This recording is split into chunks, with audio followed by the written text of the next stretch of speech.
Hello everyone, so welcome to this lecture.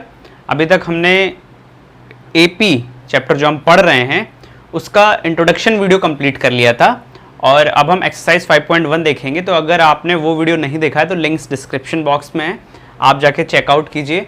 उसके बाद ही आप इस वीडियो पे आएँ तो आपको अच्छे से समझ में आएगा। तो हम आज शुरू कर रहे हैं एक्सरसाइज 5.1। पहला क्वेश्चन देखते हैं हम। बोल रहा है in which of the following situation does the list of number make an A P and Y.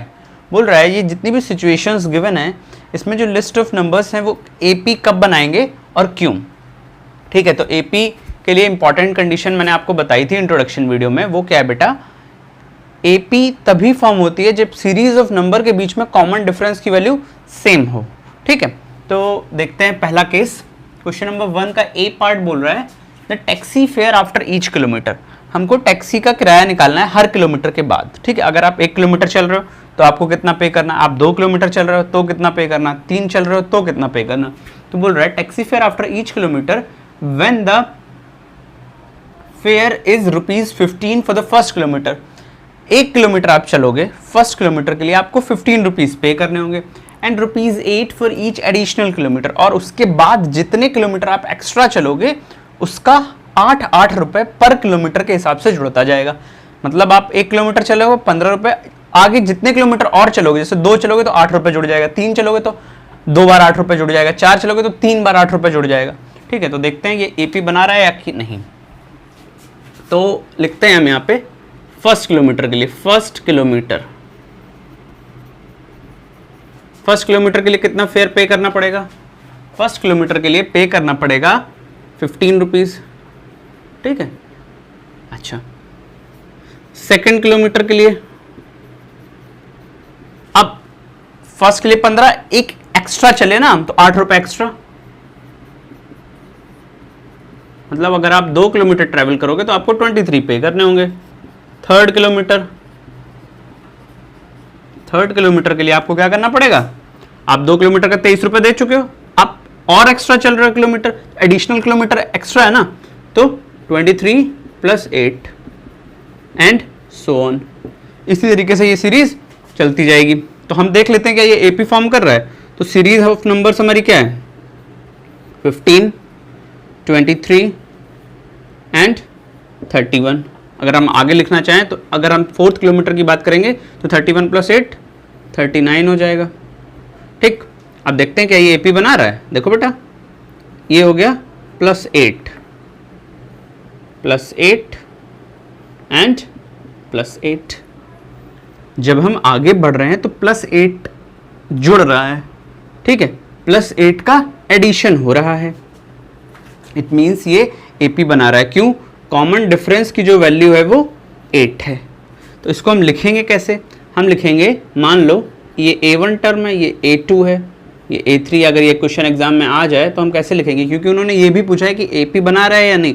तो आप पहले बताओगे हाँ भाई बना रहा है। क्यों बना रहा है, तो आपको बताना पड़ेगा कि भाई इस वजह से बना रहा है। A2 में से अगर हम A1 घटाएं, A2 में से A1 घटा दें, वो किसके बराबर होगा, अगर हम A3 में से A2 घटाएं। मैंने आपको लास्ट वीडियो में ये सब बताया है, और वो होगा A4 में से A3 घटाने के बराबर। इट मीन्स कॉमन डिफरेंस जो है वो सेम है। ठीक, और यहां पे हम लिखेंगे एज द कॉमन डिफरेंस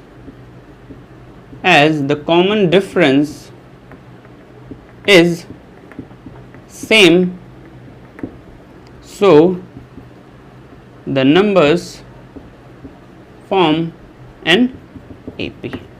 ठीक, नोट कर लो पहला क्वेश्चन ए पार्ट। अब हम बी पार्ट की तरफ चलते हैं। क्वेश्चन का बोल रहा है the amount of air remaining in the cylinder when a vacuum pump removes 1/4 of the air remaining in the cylinder at a time. अच्छा ठीक है, कह रहा है कि हम बताओ सिलेंडर में जो रिमेनिंग एयर है क्या वो एपी में होगी।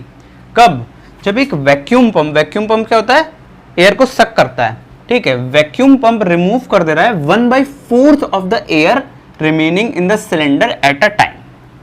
ठीक है, अच्छा तो मान लो ये एक सिलेंडर है हमारे पास, ये क्या है, एक सिलेंडर है फर्स्ट टाइम देखो, फर्स्ट टाइम मानो एयर है, मीन्स उसमें वॉल्यूम की बात हो रही है, मानो इसकी वॉल्यूम है V, ठीक। अच्छा, अब सेकेंड टाइम में जो वैक्यूम पंप है, सेकेंड टाइम में वैक्यूम पंप क्या करेगा, सेकेंड टाइम में वैक्यूम पंप इसमें से 1/4 ऑफ V, 1/4 ऑफ V निकाल देगा, मतलब जितनी इसमें वॉल्यूम है, जितनी इसमें एयर है, उसकी 1/4 निकालेगा, ठीक। अच्छा, तो देख लेते हैं कितना बचेगा। ये हमारा सिलेंडर है, ठीक। तो V में से 1/4 निकाल देगा, V में से 1/4 V निकाल देगा, ठीक है। तो ये कितना बचेगा, ये बचेगा आपका 3V/4, 3V/4 बचेगा। तो इस सिलेंडर की वॉल्यूम कितनी हो गई, 3V/4। अब हमें 3 बार करके देखना है, ठीक है। तो अब हम देखते हैं नेक्स्ट स्टेप में, अब इसमें से 1/4 V निकाल देगा, इसमें से 1/4 V निकाल देगा, लेकिन ये V क्या होगा, अब V क्या होगा, यहीं पे आपको समझना है। ये जो V है, अब ये V नहीं रहेगा। क्वेश्चन अगर आप ध्यान से पढ़ोगे तो बोलेगा कि 1/4 पार्ट निकाल रहा है, जितनी उसमें बची है उसका 1/4। तो अब जब एक बार 1/4 निकल गया तो दोबारा कितनी बची है, 3B/4 बची है, तो 3B/4 का 1/4 पार्ट निकालेगा। तो 1/4 पार्ट किसका निकालेगा, 3V/4 का निकालेगा, ठीक। तो ये हो गया हमारा केस नंबर 3। तो देखते हैं कितनी बची। अच्छा, अब देख लो, कैलकुलेशन कर लेते हैं। 3B/4 थी, इसमें से माइनस कर रहा है 1/4 ऑफ 3B/4, तो ये कितना हो जाएगा, 1/4 टाइम्स ऑफ 3B/4, ठीक है बेटा। तो ये हो जाएगा 3V/4 माइनस 3B/16, ये हो जाएगा आपका 16। तो यहाँ पे कितना बचेगा, 12B माइनस 3B, ये हो गया 9B/16। अब इस सिलेंडर की वॉल्यूम कितनी बच गई, 9V/16, ठीक है। और ऐसे ही आगे चलता जाएगा।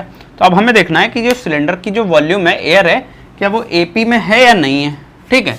तो देख लेते हैं, पूछा है उसने कि जो वॉल्यूम बच रही है क्या ये AP में है।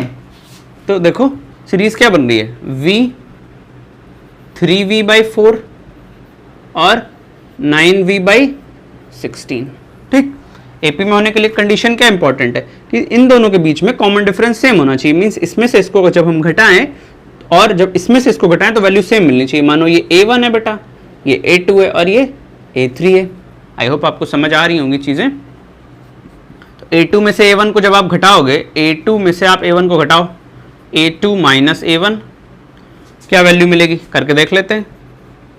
3V/4 में से आप घटाओ, V को घटा दो, 3B/4 में से आप V को घटाओ, वैल्यू कितनी मिलने वाली है हमको,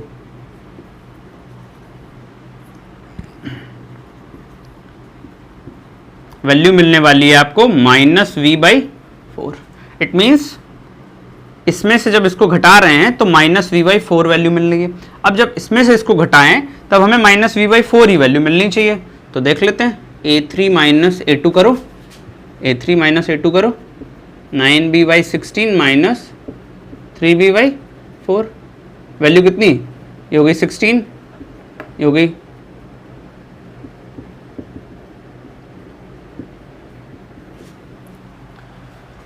माइनस का 3B/16। क्या ये वैल्यू सेम है, नहीं।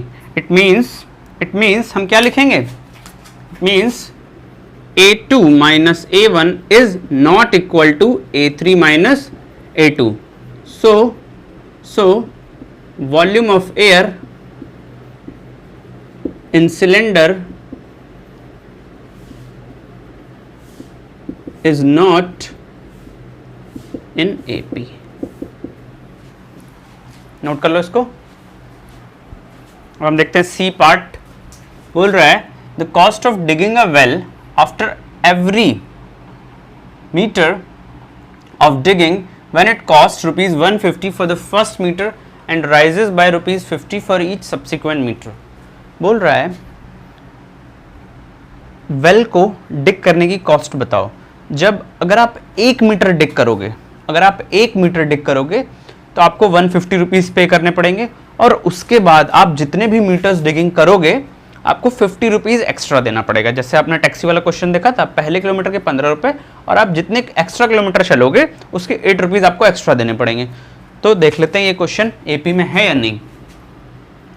तो फर्स्ट मीटर के लिए देखते हैं। फर्स्ट मीटर, 1 मीटर आपने डिगिंग की, ठीक है, तो आपको पे करना पड़ेगा 150 रुपीज़। अच्छा, अगर आप सेकेंड मीटर की डिगिंग कर रहे हैं, 2 मीटर डिगिंग करवाना चाह रहे हैं, तो आपको 50 रुपीज़ एक्स्ट्रा देने पड़ेंगे।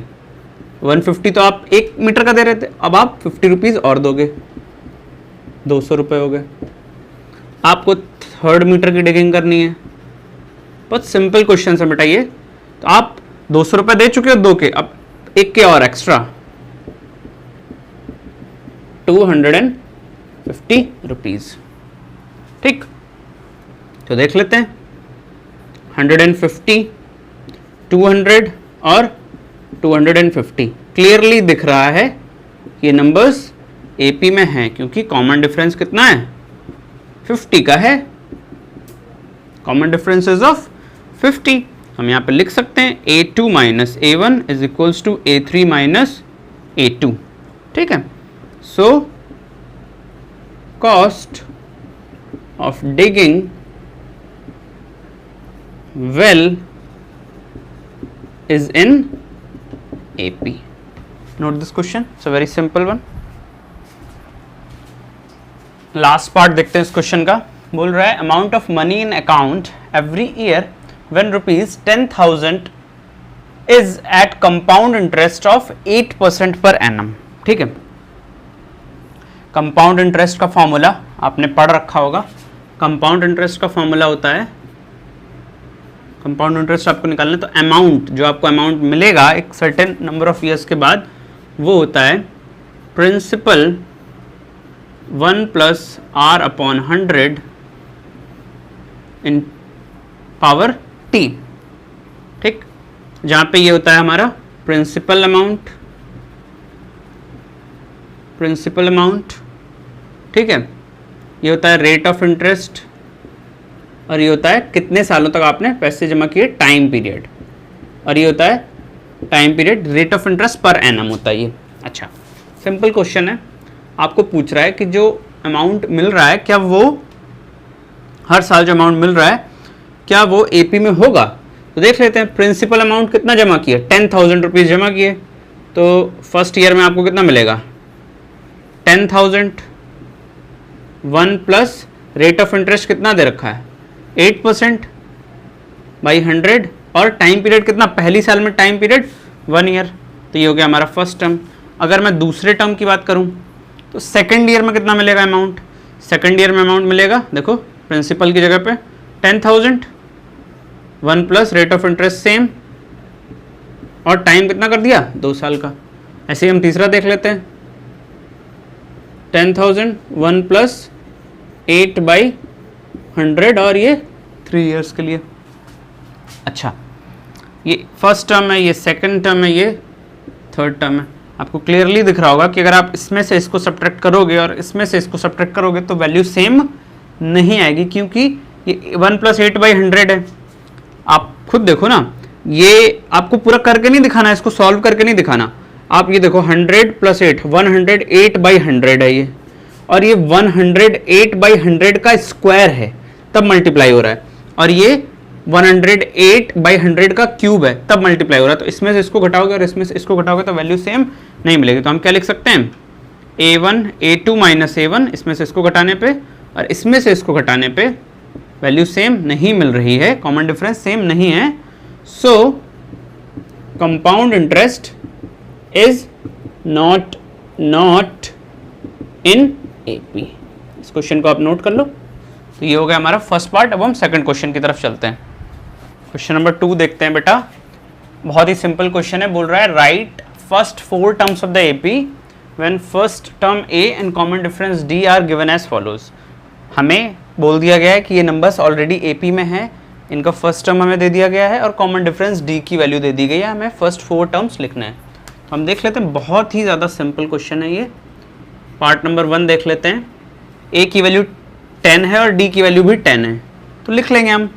अगर हम फर्स्ट टर्म की बात करेंगे, फर्स्ट टर्म हमारा कितना है 10 और डी कितना है 10, तो सेकंड टर्म कितना हो जाएगा, सेकंड टर्म फर्स्ट टर्म में कॉमन डिफरेंस ऐड कर दो, सेकंड टर्म हो जाएगा 10 + 10 20, थर्ड टर्म हो जाएगा थर्ड टर्म कितना हो जाएगा 30, fourth term 30 + 10 40, means first 4 terms क्या हो जाएंगे 10 20 30 एंड 40। बहुत सिंपल क्वेश्चन है ये।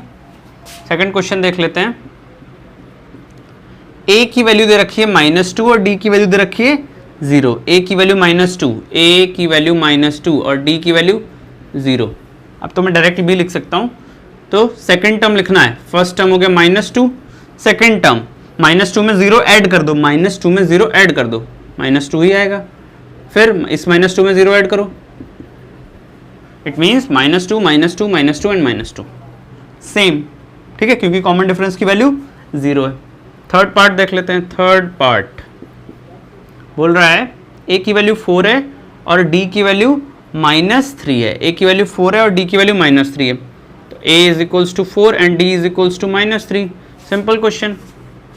हम कॉमन डिफरेंस को ऐड करते हैं, तो सेकंड टर्म क्या मिलेगा, सेकंड टर्म मिलेगा 4 + -3 मिल जाएगा 1। थर्ड टर्म क्या मिलेगा बेटा, थर्ड टर्म मिलेगा 1 में ऐड करेंगे हम -3, तो हो जाएगा -2। और सिमिलरली अगर मैं फोर्थ टर्म की बात करूंगा तो मिल जाएगा -2 में ऐड कर दो आप -3, you will gate -5। Simple question. Fourth part देख लेते हैं। फोर्थ पार्ट, a की वैल्यू है -1 और d की वैल्यू है 1/2। a = -1 और d की वैल्यू है 1/2, ठीक है। तो सेकंड टर्म क्या हो जाएगा, सेकंड टर्म, फर्स्ट टर्म तो ये, सेकंड टर्म हो जाएगा -1 + 1/2। -1 में आप 1/2 ऐड करोगे तो कितना मिलेगा आपको, -1/2। थर्ड टर्म की बात करो, थर्ड टर्म -1/2 में फिर कॉमन डिफरेंस ऐड कर दो, तो ये आपको 0 मिल जाएगा। फोर्थ टर्म की बात करो, बहुत सिंपल क्वेश्चन है। 0 में आप फिर कॉमन डिफरेंस ऐड कर दो, 1/2 मिल जाएगा। हमेशा कॉमन डिफरेंस हमें ऐड करते जाना है। तो सीरीज क्या हो गई, -1 first term, -1/2 second term, 0 third term, 1/2 fourth term, ठीक है। अब हम इस क्वेश्चन का लास्ट पार्ट कर लेते हैं। लास्ट पार्ट भी बहुत ही ज़्यादा सिंपल है। लास्ट पार्ट में बोल रहा है a की वैल्यू है -1.25 और d की वैल्यू है -0.25, तो ठीक है। a = -1.25 and d = -0.25। तो सीरीज कैसे बन जाएगी, अगर मैं सेकंड टर्म की बात करूं, तो हो जाएगा -1.25 में आपको ऐड करना है -0.25, तो आपको वैल्यू कितनी मिलने वाली है, -1.25 -0.25 हो जाएगा, ये -1.50, ठीक है। सिमिलरली आपको थर्ड टर्म भी मिल जाएगा, आप -1.50 में फिर से ऐड कर दो -0.25, आपको वैल्यू मिलेगी -1.75। ऐसे ही आपको फोर्थ टर्म भी मिलेगा। बहुत ही ज़्यादा सिंपल क्वेश्चन है ये, ठीक है। -1.75,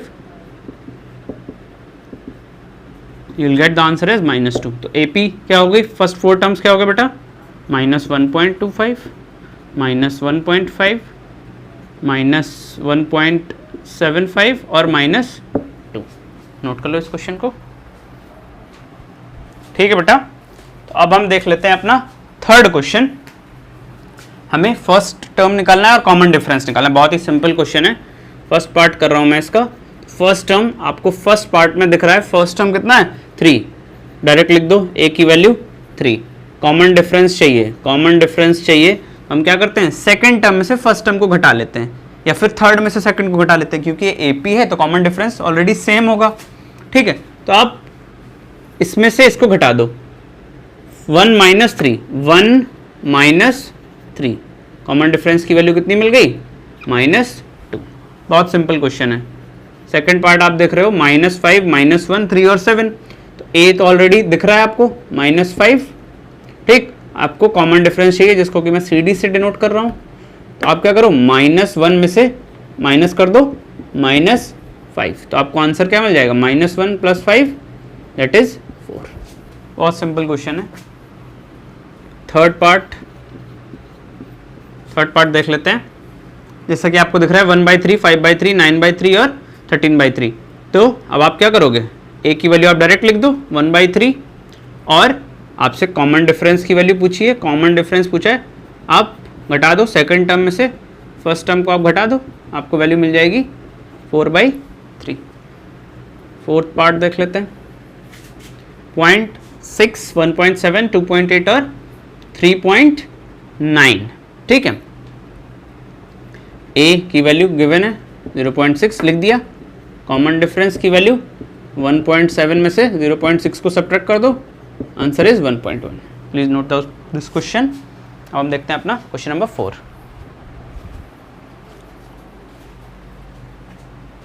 बोल रहा है which of the following are APs, if they form an AP write the common difference and write 3 more terms.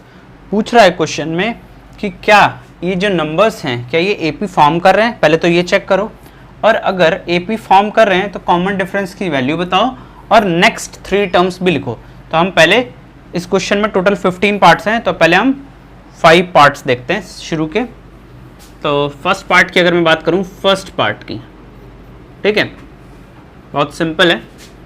2, 4, 8 and 6, 2, 4, 8, 6, तो 4 - 2 आप करोगे आपको मिलेगी वैल्यू 2, 8 - 4 करोगे आपको वैल्यू मिलेगी 4, 8 - 4 करने पे वैल्यू कितनी मिल रही है 4 मिल रही है। It means common difference same नहीं है, सो नॉट इन AP में नहीं है, AP में नहीं है। सेकंड पार्ट देख लेते हैं।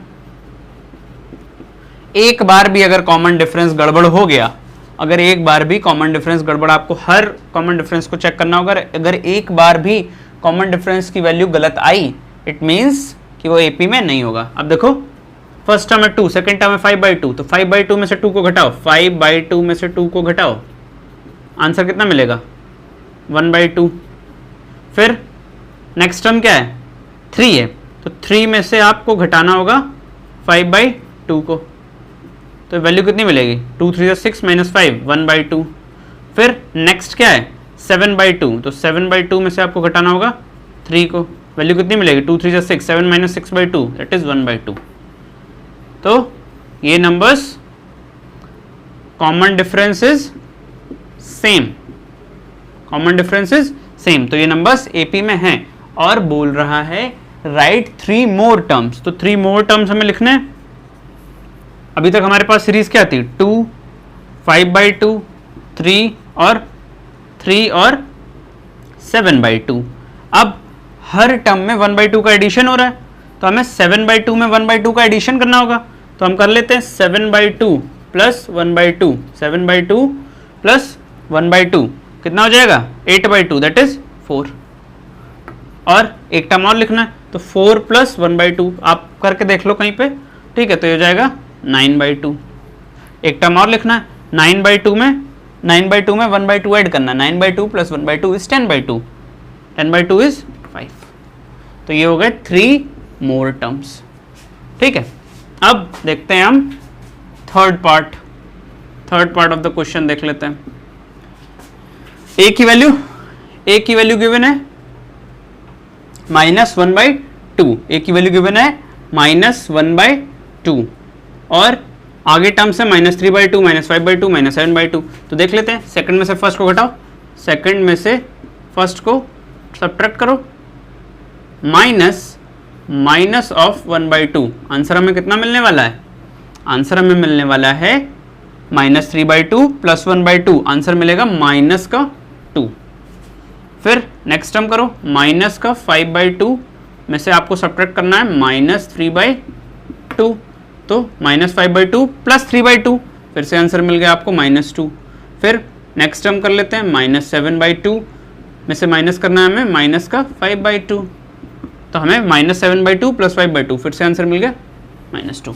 तो ये नंबर्स भी एपी में है क्योंकि कॉमन डिफरेंस सेम है। हमें नेक्स्ट 3 टर्म्स और लिखने हैं, 3 टर्म्स और लिखने हैं, तो पूरी एपी लिख लेते हैं हम। माइनस का 1/2, -3/2, -5/2, सॉरी 5.2, इट्स नॉट बाई 2, 5.2 और माइनस का 7/2। हमें 3 टर्म्स और चाहिए, हमें 3 टर्म्स और चाहिए। तो हर टर्म में क्या हो रहा है? हर टर्म में -2 का एडिशन हो रहा है, हर टर्म में -2 का एडिशन हो रहा है। तो नेक्स्ट टर्म क्या हो जाएगा? -9.2, फिर -11.2, फिर -13.2।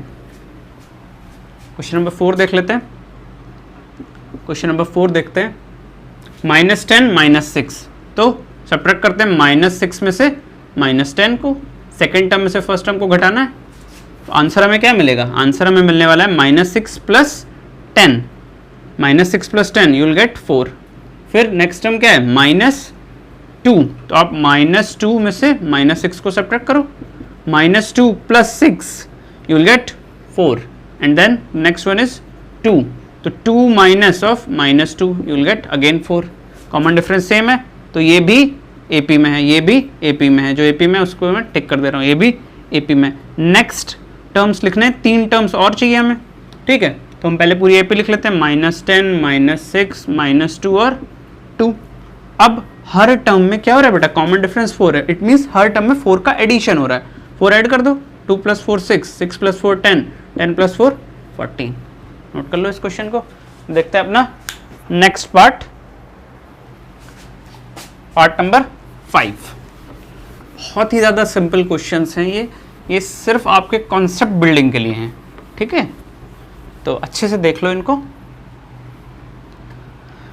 अब देखो क्वेश्चन नंबर 5 की बात करें, अगर हम क्वेश्चन नंबर 5 की फर्स्ट टर्म और सेकंड टर्म, तो 3 + 3√2, 3 + 2√2 और 3 + 3√2। सेकंड टर्म में से फर्स्ट टर्म को घटाओ, 3 + √2 इज द सेकंड टर्म, इसमें से माइनस करो 3 को, फर्स्ट टर्म को घटा दिया, तो आंसर में कितना मिल गया? √2। 3 + √2 में से 3 को घटाओगे, 3 3 कट गया, वैल्यू मिली √2। फिर नेक्स्ट टर्म क्या है? 3 + 2√2, इसमें से आप उससे पहले वाला घटाओ, 3 + √2 को घटा दो, तो 3 + 2√2 है, और ये एक ही √2 है। देखो 3 में से 3 0 और 2√2 2 बार √2 और 1 √2, तो answer you will gate is 1 times √2, and then it is 3 + it's very simple actually, 3 + 3√2 minus 3 + 2√2, तो 3 3 तो कैंसिल आउट हो जाएगा, 3√2 में से 2√2 घटाओगे तो 1 √2 बचेगा। It means this is also in AP, आप लिख सकते हो। और हमें अगले टर्म्स लिखने हैं, तो हम पूरी एपी लिख लेते हैं। 3 + √2, 3 + 2√2, 3 + 3√2, और 3 टर्म्स और चाहिए, 3 + 4√2 हो जाएगा, 3 + 5√2 एंड 3 + 6√2। तो अब हम देखते हैं next 5 parts of this question. Next 5 parts और देख लेते हैं अब हम इसके। तो 11th पार्ट की बात करता हूँ, a² a³ and a4। a² - a you will get what? Common लेना होगा, a कॉमन मिल जाएगा, a - 1 बचेगा। देन a³ - a²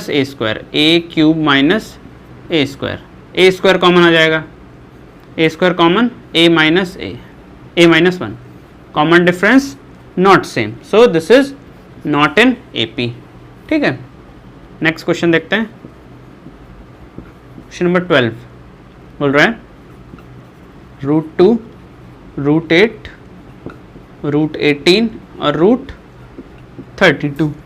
ठीक है, अब रूट 8 माइनस रूट 2 करना है, रूट 8 माइनस रूट 2 करना है।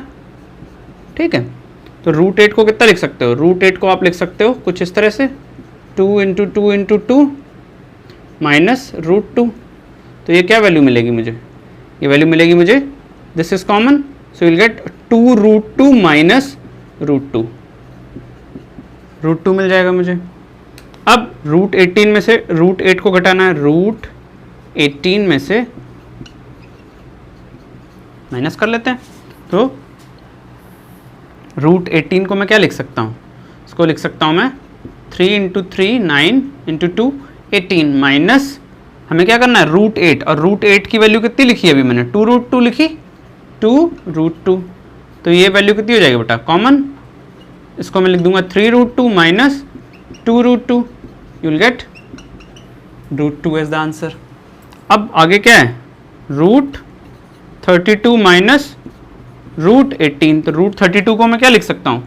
4 इंटू 4 इंटू 2, तो इसको मैं लिख सकता हूँ 4 रूट 2, 4 रूट 2, और रूट 18 को 3 रूट 2, तो हो जाएगा रूट 2।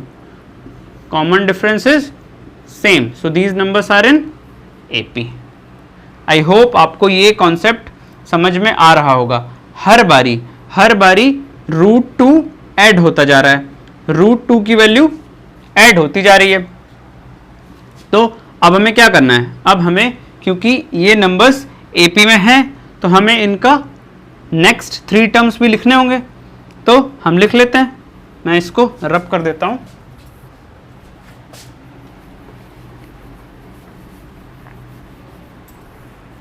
इस पार्ट को मैं ऊपर कर देता हूं। तो हमारे पास एपी क्या थी? Root 2, root 8, root 18 and root 32। इसको भी रब कर देता हूं मैं। अब हमें नेक्स्ट 3 पार्ट्स लिखने हैं। ठीक है, तो रूट 2 का एडिशन हो रहा है, तो रूट 32 में हम रूट 2 का एडिशन करेंगे।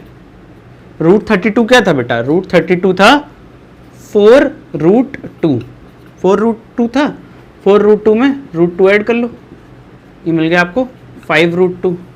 ठीक, तो 5 रूट 2 को आप कितना लिख सकते हो? स्क्वायर कर दो, 25 टू 2 50, इसका स्क्वायर कर दो, तो आपको मिल जाएगा अंडर रूट ऑफ 50।